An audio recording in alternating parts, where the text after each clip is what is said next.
A partir de ahora ya pensamos exclusivamente en el control estadístico de resistencia, porque a él nos vamos a referir.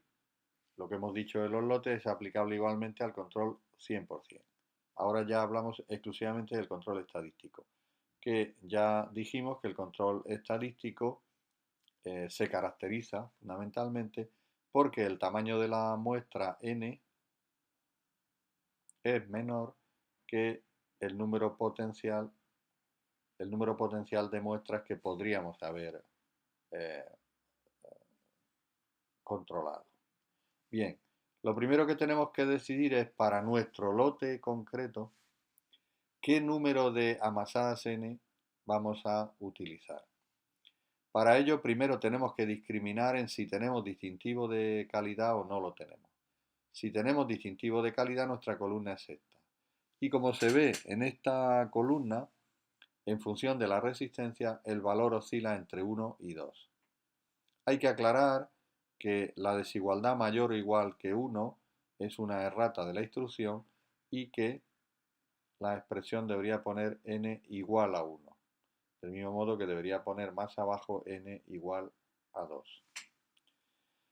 En el resto de casos, es decir, cuando el hormigón no tenga un distintivo, en función de la resistencia nos encontraremos con tamaños de muestra mayores o iguales a 3, tamaños de muestra mayores o iguales a 4 o tamaños de muestra mayores o iguales a 6. Es muy importante que una vez que hemos determinado eh, para cada una de las muestras el valor de resistencia, estas se ordenen de menor a mayor porque este subíndice tiene su importancia a la hora de llevar a cabo las operaciones de toma de decisión mediante los criterios de aceptación. Como ya hemos comentado, estamos ahora hablando de un único lote. Vamos a suponer que nos estamos refiriendo a un lote superficial, antes dijimos de 1000 metros, pues muy bien, de 1000 metros cuadrados, que cumple el resto de las condiciones, es decir, estos 1000 metros cuadrados no tienen más de 100 metros cúbicos, no tienen más de una planta, como aquí se ve, y la duración de su hormigonado no es superior a 2 semanas. Siendo así, tenemos un único lote. Pues bien, en este lote de 1000 metros cuadrados es posible que nos acaben entrando, pongamos por caso, 12 amasadas provenientes de 12 camiones,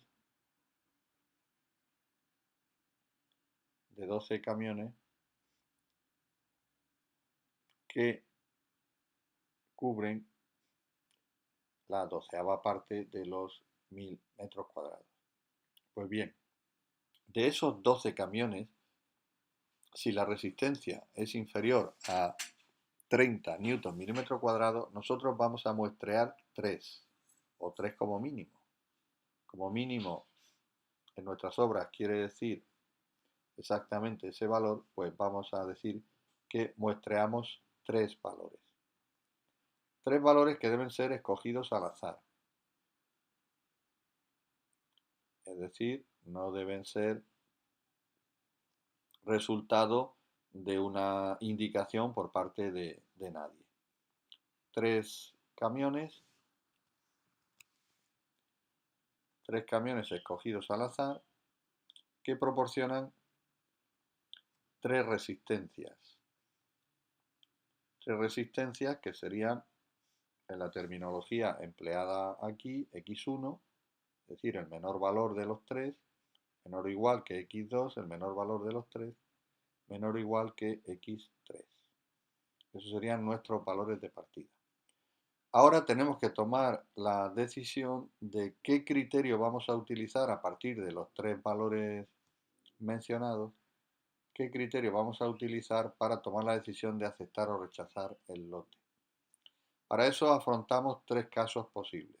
En el caso 1, la existencia de un distintivo conforme a la propia instrucción.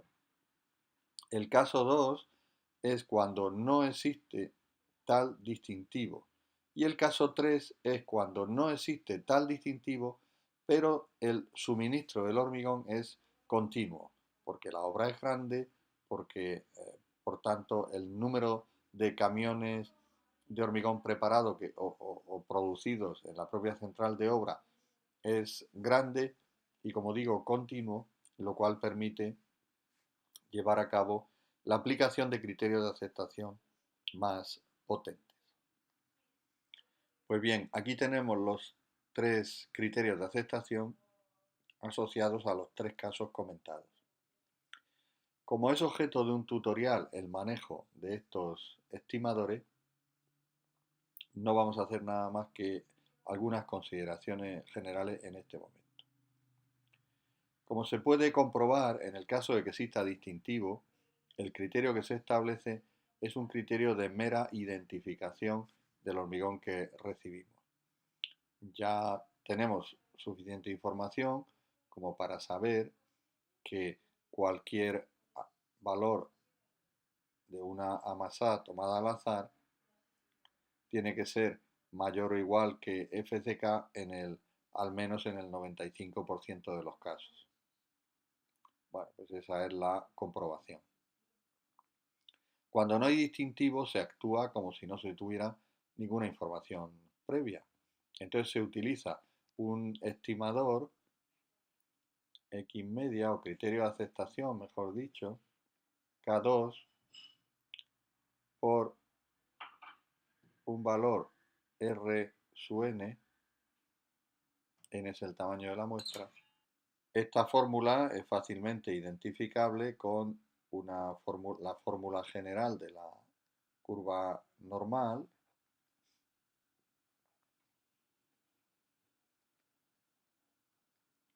Como se ve, tiene la misma estructura, pero no es lugar para entrar en detalles.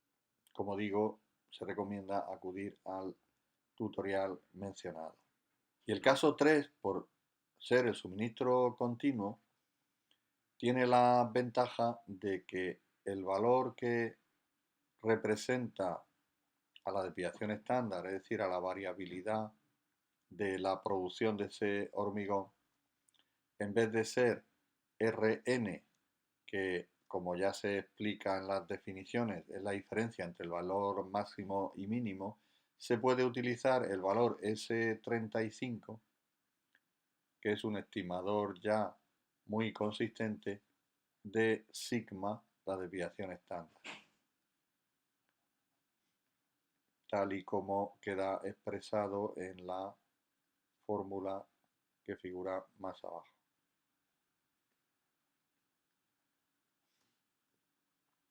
Esa es la ventaja fundamental del caso 3.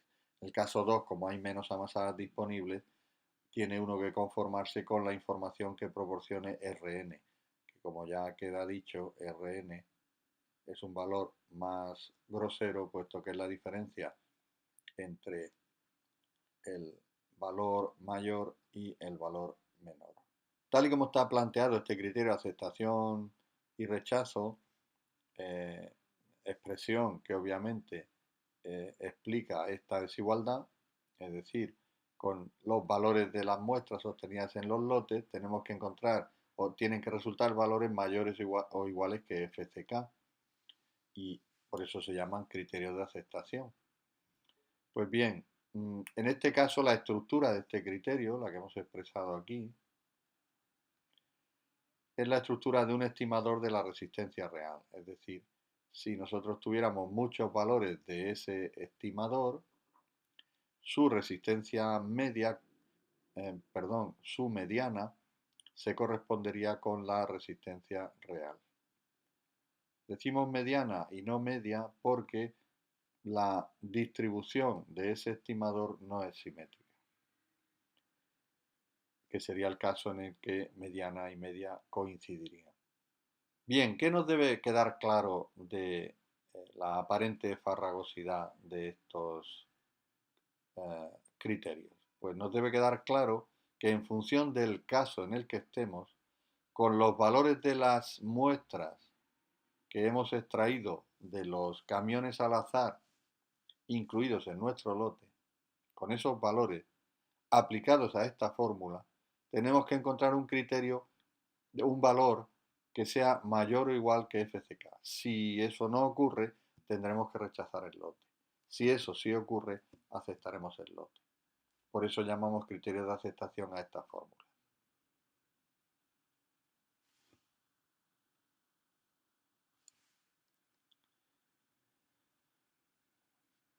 Bien, no se habrá escapado que los valores de K provienen de esta tabla. Valores que en el tutorial el alumno podrá comprobar que está a su alcance el obtenerlos, con lo cual queda de alguna manera destripada toda la complejidad aparente de estos criterios. En el caso del control 100%,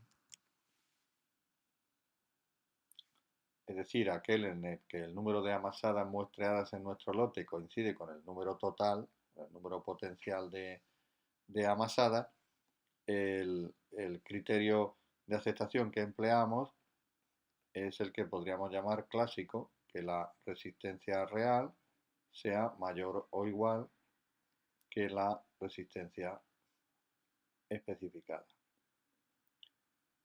¿Y por qué estamos en condiciones ahora de determinar la resistencia real? Pues porque tenemos toda la información. ¿Y cómo lo hacemos? Lo hacemos pues siguiendo el criterio que nos proporciona la información que ya tenemos de antemano.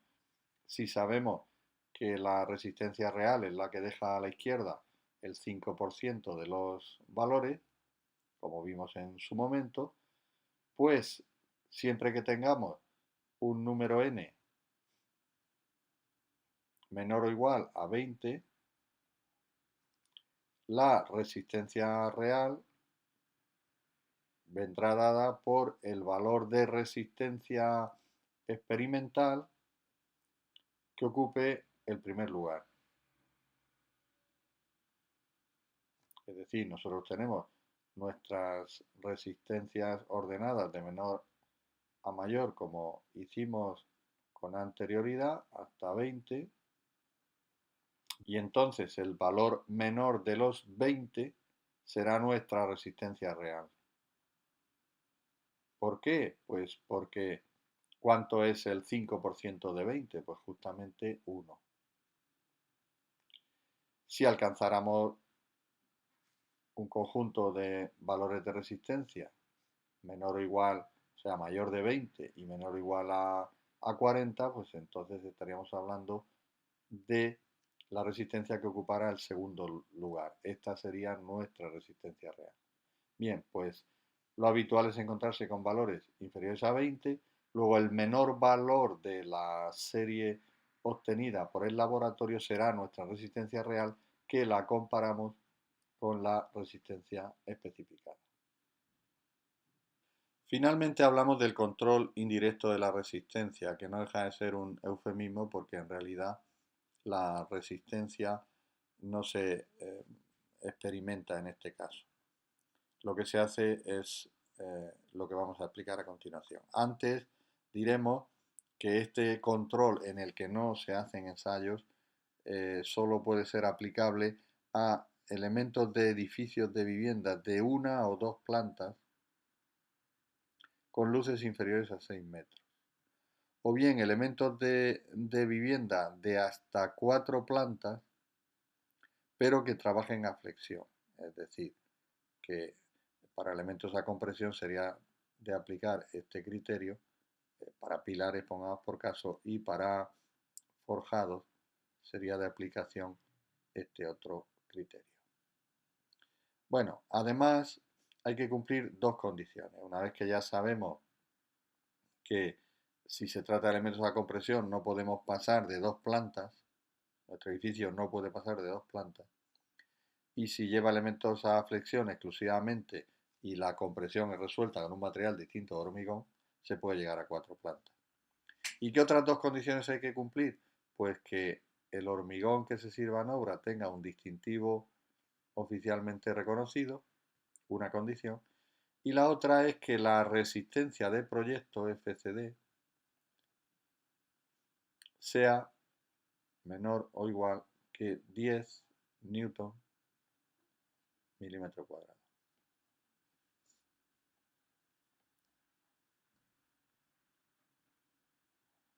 10 newton milímetro cuadrado. Esto implica un coeficiente de seguridad tan potente que, digamos, avala la idea de poder llevar a cabo un control de esta naturaleza que normalmente solo va a interesar aplicar al proyectista e incluso al promotor por sus implicaciones económicas en obras tan alejadas de centros urbanos o de lugares donde existan laboratorios. Porque si se trata de una obra de hormigón armado cuya resistencia característica tiene que ser mayor o igual a 25 newton milímetro cuadrado, el coeficiente de seguridad del hormigón en estas obras sería 25 partido por la FCD máxima que podemos utilizar, que es 10, es decir, sería mayor o igual que 2,5. Digo mayor o igual porque si usáramos una resistencia mayor, como no puede crecer el denominador, el coeficiente de seguridad sería realmente alto. ¿Qué nos garantiza que nos van a poner al menos 25 si no vamos a comprobar la resistencia? Pues el distintivo, de calidad, porque obviamente si se produjera algún problema acudiríamos a él como fuente de la garantía que debería haber tenido ese hormigón. Un detalle importante es que si en el proyecto se ha decidido control estadístico, dado que eso implica unos determinados coeficientes de seguridad,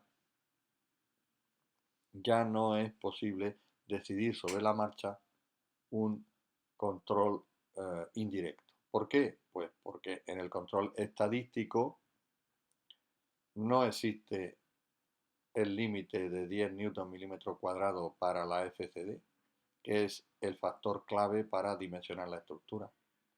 De modo que no podemos luego arbitrariamente pasar a un control indirecto porque estaríamos contradiciendo todas las previsiones de seguridad que la instrucción establece.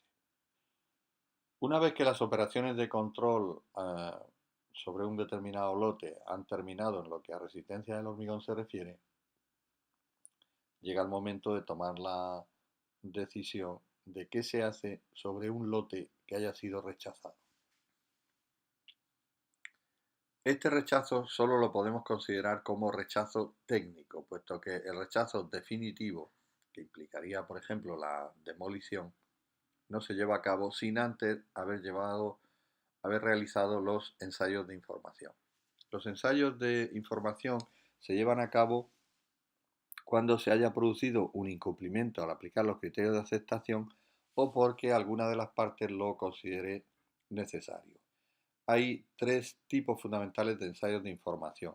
La fabricación y rotura de probetas que se curan en obra en las mismas condiciones climáticas que la propia estructura y que naturalmente implica un costo adicional que no siempre es posible. La rotura de probetas extraídas del hormigón endurecido, aquí hay una fotografía de cómo se lleva a cabo esa operación mediante un elemento, un motor que va rotando una broca que penetra en el hormigón haciendo un corte que produce un cilindro. Luego se procura la fractura en el fondo y se extrae el cilindro, que constituye lo que se llama una probeta testigo. Acción que puede ser complementada por la realización de métodos no destructivos, como puede ser el uso del esclerómetro o el uso de ultrasonidos. Son dos determinaciones. Una, el esclerómetro afecta a la superficie del hormigón, a la dureza de la superficie del hormigón, y el otro, el ultrasonido, a el comportamiento o compacidad de la masa del hormigón. Ambos ensayos están correlacionados en determinadas condiciones con la resistencia, por tanto son de interés puesto que su aplicación es bastante más barata que la extracción de testigos. Esas correlaciones son estudiadas por especialistas, aunque no presentan mayor problema, puesto que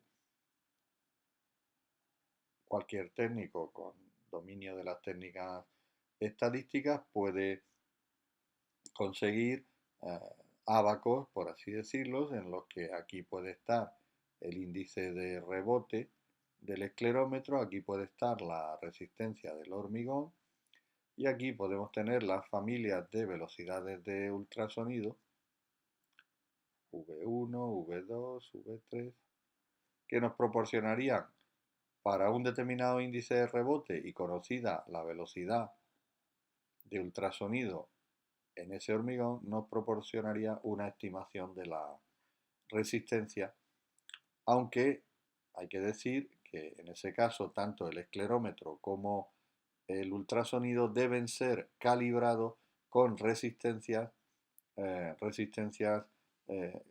de probetas testigos. ¿Y cómo construimos estas curvas? Pues lo hacemos en una secuencia que consiste en elegido un elemento de la estructura que queremos explorar, le aplicamos los palpadores en la zona en la que después vamos a extraer los testigos. Determinamos entonces la velocidad de transmisión de la onda ultrasónica entre palpadores. Obviamente esta máquina lo que nos da es tiempo y como sabemos la distancia, determinamos la velocidad. Eso en una primera fase. En una segunda fase, en ese mismo pilar y a la misma altura, aplicamos el esclerómetro.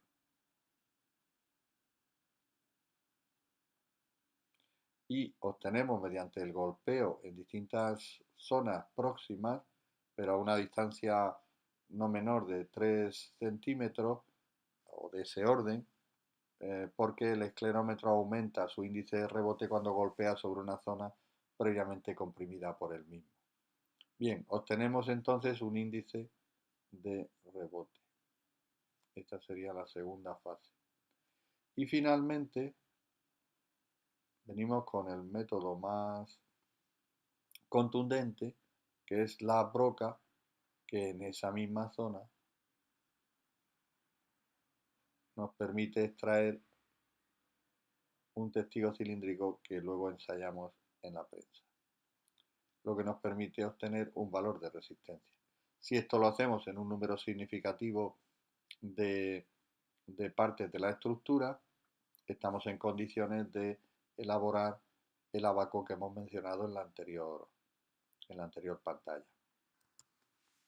En definitiva, el control del hormigón le da muchas oportunidades al hormigón porque además de llevar a cabo la comprobación de la resistencia mediante los ensayos previos, la resistencia media, la comprobación de los ensayos, la comprobación de la resistencia real del hormigón mediante los ensayos característicos,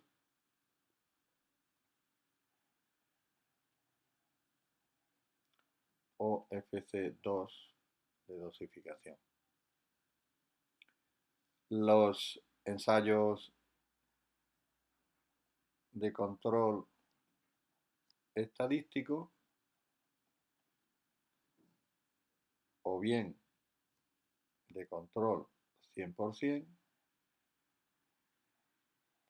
o bien de control indirecto y en caso de que se frustren todas estas comprobaciones, los ensayos de información. Si al final de este proceso la estructura, el hormigón no responde, pues ya cabe preguntarse si hacer estudios de seguridad, que es otra posibilidad, pero que ya no tiene que ver tanto con el material, sino con el conjunto de la estructura, pruebas de carga, etc. Pero nuestra fase de control acabaría aquí. De aquí el material saldría aceptado o rechazado.